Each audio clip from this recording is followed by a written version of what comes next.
Eu vendi uma proposta de branding por 25 mil reais. Na época eu só tinha 2 funcionários e a gente entregou todo o projeto em 3 meses. E eu vou te explicar nesse vídeo o passo a passo desse projeto. E não apenas explicar como ele vai estar disponível para você poder baixar todo o template da proposta que eu usei para fechar esse projeto, para você não apenas aprender a como fazer, mas se você quiser, você usar para fechar o seu próprio projeto também. Introdução rápida de quando a gente fala de branding. Branding e marketing não são a mesma coisa. Branding, ela é a essência do que a marca é e do valor percebido através daquele produto ou da marca como um todo, enquanto marketing são as ações de campanha e o exercício de vender aquele produto. Marketear é o exercício de vender. Marketing é como é que a gente consegue conciliar promoção, preço, produto e praça, um único ambiente para que eu consiga fazer que aquele produto seja vendido. Não necessariamente algo que está vendendo tem branding bom, e não necessariamente campanhas de venda ou ações de venda são ações de branding. A maior parte das pessoas não sabe o que é branding,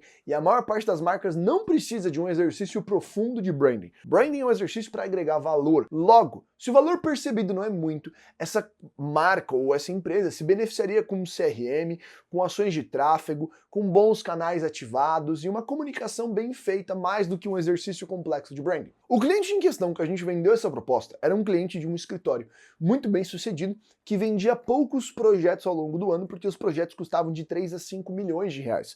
Logo, ao longo de um mega ano, eles vendiam aproximadamente 30 projetos. Logo, a venda desse projeto era uma venda que demorava semanas, era uma venda que tinha um encontro, vários cafés, uma apresentação, essa apresentação tinha refações, existiam várias coisas a ser adicionadas dentro da proposta, então não é um cliente que precisa vender volume, é um cliente que precisa ter uma experiência incrível de venda para garantir o closing e com isso botar dinheiro no bolso. Por isso que o branding é tão relevante para esse perfil de cliente e por isso que é um projeto de 25 mil reais que fazia sentido para eles. Basicamente esse projeto a gente chama de DNA. E o DNA é dividido em 20 atributos. Eu não vou falar os 20 atributos aqui nesse vídeo. Eu vou nomear os 20, mas eu vou te explicar os 10 primeiros, porque são 10 muito relevantes que vão te ajudar a conseguir entender como é que você pensa um DNA. E tudo isso aqui eu vou te ensinar de graça. Se você quiser ter acesso a todo o material, é só você clicar no primeiro link da descrição desse vídeo para ter acesso ao material completo dessa proposta que eu tô lendo aqui para você. A primeira parte dessa proposta era a proposta de logotipo. E as pessoas elas confundem o que é logo. Quando a gente fala de logo, não é só uma palavra escrita bonita, mas a identidade de uma marca, ela funciona em várias derivações. E eu sou o maior defensor de você ter muitas possibilidades de derivar uma marca e diversas execuções. Então eu amo que a marca não tenha só o logotipo, mas ela também tem uma logomarca e ela tenha variações em cima disso. Por exemplo, aqui no Organic a gente usa muito esse casinho aqui, como se fosse uma tag. Ele é uma variação do nosso logo, mas que funciona de maneira muito mais versátil, de certo modo requintado, mas também compõe muito legal a comunicação com uma pequena assinatura. A gente tem muito disso no Organic, diversos ícones, palhetas de cor e possibilidades de como é que a gente pode desdobrar a nossa marca, justamente para ser mais versátil e conseguir abranger a comunicação fazendo coisas mais legais. Eu sou um defensor disso. Então a primeira coisa que a gente fazia no DNA e fez nessa proposta foi contratar um designer especializado, muito próximo meu, que cobrou um valor muito ok, ele cobrou 5 mil reais para desenvolver todo o manual de marca, que é um material de mais de 60 páginas, que coloca e prevê todos os usos. Usos de tipografia, usos de cores, usos em diferentes tipos de layout, como é que aquele logo funciona em site, como é que aquilo funciona em social, como é que aquilo funciona em mídia física, cartão, banner, placa, todas essas possibilidades previstas, mapeadas e apresentadas de uma maneira irada para o cliente. Mesmo que a gente tenha ganho 25 mil, a gente gastou logo de cara 5 mil reais. Segunda parte, depois de ter essa identidade de marca feita, a gente fez um manifesto. Manifesto, basicamente, é um texto de essência da marca. Ele é um texto que vai ter ali aproximadamente 400 a 500 palavras, que simplifica e traz toda a essência. Ele é como se fosse um racional artístico. Nick, o que é um racional? Racional é um termo de marketing que é basicamente a essência de uma campanha. Ele explica uma campanha em como é que ela chegou lá e também tem a defesa, que justifica o porquê que aquela ideia é boa e não apenas o processo de como ela foi obtida e quais são as possíveis execuções dela. Racional segue com 1, 2, 3 páginas, geralmente em agência, para que todo mundo saiba o que é o objetivo daquela campanha, como é que a gente chegou naquela ideia e por que aquela ideia é boa e todo mundo consegue estar na mesma página. Então quando a gente fala de um manifesto, a gente está comunicando como é que aquela marca ela soa, o tom, a energia, as palavras centrais, tira daquele manifesto frases que podem ser usadas como slogan ou produções de campanha.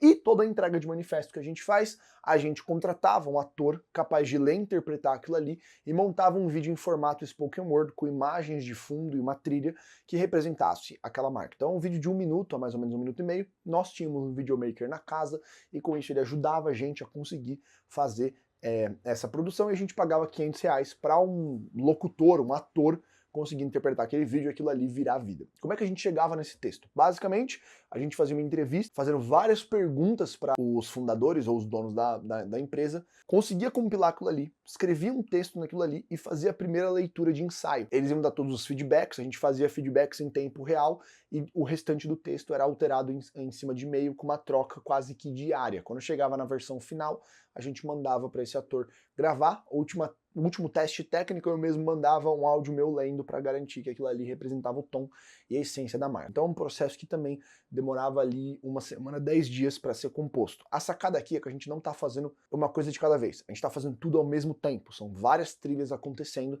e várias coisas progredindo ao mesmo tempo com esse projeto inteiro. O terceiro atributo da engenharia é o storytelling. Storytelling basicamente é pegar toda a história daquela marca, organizar uma timeline e dessa timeline enriquecer essa timeline. Como é que a gente alcança a timeline? É pegar basicamente através também de entrevistas, de preferência 3 entrevistas, a história de como é que aquela marca começou, para onde que ela foi e contar aquela história. Ah, veio de uma ideia que fulano deu e depois dessa ideia a gente sentou e a gente teve esse desafio e a gente faliu e depois de falirmos nós tivemos um grande aporte. Sabe essa história que startupeiro adora? A gente organiza essa história e enriquece a história. Enriquecer a história basicamente é colocar roteirização, elementos mais interessantes, criar tensão e conseguir fazer com que eu tenha basicamente um storytelling completo que comunica a trajetória da marca, que eu posso usar aquilo ali em futuras peças de comunicação e é um recurso pronto para ser usado até mesmo para outra agência que queira fazer comunicação. O quarto atributo que a gente trabalha é a prateleira de produtos. A gente pega tanto logomarca revisada, toda a identidade visual, pega o manifesto, pega o storytelling e para em cada produto e garante que aquele produto está sendo comunicado da maneira que ele deveria ser. Porque o storytelling, ele é o guia que traz atributos de como é que a gente chegou onde a gente chegou, o manifesto traz a nossa essência, a identidade visual comunica visualmente tudo isso. Então, quando eu tenho esses 3 elementos iniciais, eu consigo enriquecer também o processo de prateleira de produtos, identificar oportunidades de produto que deveriam existir e até mesmo produtos que não deveriam existir ou produtos que deveriam se fundir. Então a gente reorganiza a prateleira de produtos do cliente, garante que ele oferece o serviço da melhor maneira possível. O quinto, a gente usa a declaração de propósito ou declaração de missão, que pode ser usado também, que basicamente é uma frase que resume aquilo que a marca é, aquilo que a marca comunica. É a frase que vai ser usada em boa parte de comunicação de site e não tem como você chegar nessa declaração de propósito sem fazer o exercício do manifesto, do storytelling e a exploração da marca primeiro. E por que a gente faz a parte de produto também um pouco antes disso? É porque isso ajuda a entender o que a empresa realmente faz ou o que ela deveria estar fazendo. Então a gente faz essa declaração de propósito, que é uma frase, basicamente, você pode chamar de slogan, mas é um pouco mais filosófico do que um slogan. O sexto elemento, junto com a declaração de propósito, é um VMV, visão, missão e valores, que é muito simples e que dá um enfoque nesse momento, a pessoa vai querer mudar algumas coisas, provavelmente, e principalmente a gente revisa os valores. Valores as pessoas colocam um bando de palavra aleatória, isso não é valores. Valores geralmente vão soar mais como frases inspiradoras ou explicações do como ou direções de o porquê que a gente está fazendo isso da maneira que a gente está fazendo. Então a gente organiza esses valores para isso aqui ficar um pouco mais sonoro e que também geralmente funciona muito bem para o endomarketing na empresa e para a pessoa ficar colocando placa e quadro dentro da empresa, que ajuda a fazer manutenção da cultura. Funciona muito bem esse tipo de ativação dentro da própria organização. E o próximo passo vai ser targeting e persona, que é um processo de STP. STP é uma metodologia de marketing. Se você tiver dúvida, vai dar um Google, estudar um pouquinho, mas é segmentação, tagueamento e posicionamento, que é você achar um grupo, segmentar esse grupo, grupos macros e públicos-alvos, taguear esse grupo, encontrar especificamente dentro desse grupo quem é o comprador principal e criar personas, que é uma metodologia de imaginação. Persona é uma metodologia que você imagina como é que aquele target se comporta. É um exercício lúdico que serve para conseguir adaptar a comunicação. Só que persona é uma metodologia. Existem diversas metodologias por aí. Você pode pesquisar, por exemplo, a mais comum é a buyer persona. Eu tenho pavor pessoal dela e eu criei minha própria metodologia na época da faculdade. E desde então eu uso isso. Já tem alguns bons anos. E você pode criar sua própria metodologia de persona se você estiver um pouco familiarizado já com formatação de marketing, e você pode aprender outras metodologias. Não precisa usar Buyer Persona, que é a metodologia mais tradicional, mas vale você estudar outras metodologias, dominar uma metodologia e aí aplicá-la no processo de branding. O próximo elemento é a gente executar uma SWOT, ou FOFA, tá? SWOT e FOFA é a mesma coisa, é só a tradução de um pro outro, que é forças, oportunidades, fraquezas e ameaças. Basicamente é pegar narrativamente, colocar distribuído, e aí a gente já começa a entrar no eixo estratégico do branding, que é entendendo agora bem quem a marca é, entender o que a marca tem, tanto como força, tanto como oportunidade, tanto como fraqueza quanto ameaças. Também é um processo metodológico. FOFA é um processo de business, não tão de marketing, mas que cruza os dois ambientes. Vale também, existem diferentes metodologias de como é que você chega dentro do SWOT, tem pelo menos umas 3 comuns, então vale a pena você pesquisar um pouquinho e ver qual você se encaixa melhor e qual você gosta mais para conseguir produzir dentro do branding. O nono processo dentro do eixo estratégico é a formatação de um benchmarking. Benchmarking também é uma metodologia na qual você divide em 3 categorias as marcas que competem com a marca que você está estudando ou que você está montando um estudo em volta. Então, por exemplo, Coca-Cola, benchmarking da Coca-Cola. Qual é o benchmarking próximo, que é a primeira categoria? Seria em si, talvez Pepsi, é o competidor direto. É a pessoa que tem um produto mais próximo e que partilha a mesma fatia de mercado mais próxima de você. Segundo competidor direto, seria talvez de Coca-Cola, eu vou pensar Dolly Cola. É um competidor direto? Não, não é um competidor direto não, eu tô forçando a barra. Seria só Pepsi mesmo como próximo. Além de próximo, eu tenho uma segunda categoria, que é o abrangente, que não é aquele que compete diretamente, mas compete paralelamente. Nesse caso, seriam todos os refrigerantes. Guaraná é um competidor abrangente. Soda, Fanta, tô pensando em refrigerantes, todos são competidores abrangentes porque eles estão dentro do mesmo pool de produto.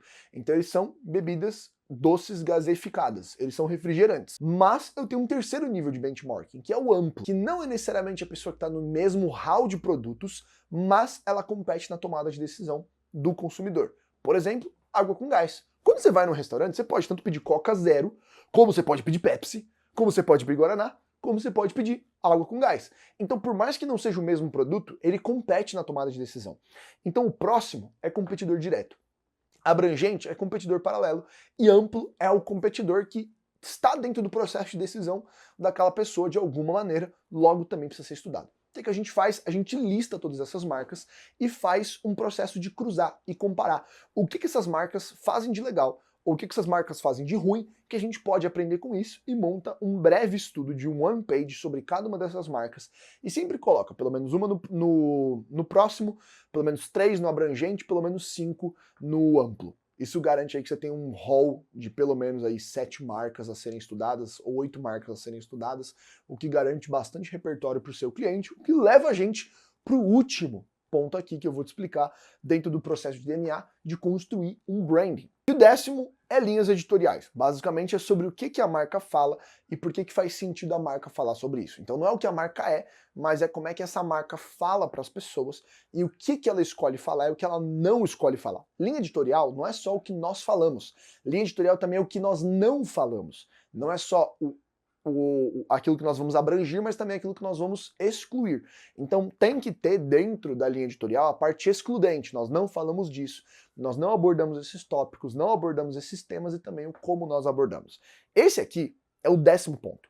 Ainda tem outros 10 pontos, sendo que um desses pontos ele é dividido em várias categorias. Eu podia falar que ao invés de 20 são 30, mas a gente pega um desses pontos e divide em várias coisas. O restante desses pontos, eles estão presentes também nessa proposta que você pode baixar. O objetivo desse vídeo era conseguir te dar clareza de que às vezes você vai pensar num projeto que ele gasta muito. E eu esqueci de falar os outros valores, mas no total a gente gastou 12 mil reais para entregar esse projeto completo. Então a gente ganhou 25 mil, gastou 12 mil, e demoramos nesse processo aí 3 meses para entregar, fazendo em 3 parcelas de 25 mil reais. Por que tudo isso é relevante? Porque às vezes a gente acha que ganhar muito tem que estar ligado a trabalhar pouco. Eu nunca falei que a gente trabalhou pouco para ganhar esses 25 mil. Eu só falei que a gente fechou um contrato de 25 mil.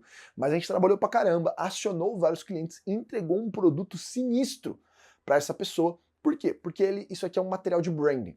Contando a parte de identidade visual e tudo, foi um material de mais de 150 páginas no final que a gente entregou para essas pessoas. Por quê? Porque esse nível de trabalho de marca vale a pena ser pago em 25 mil reais e você também é capaz de fazer esse tipo de trabalho.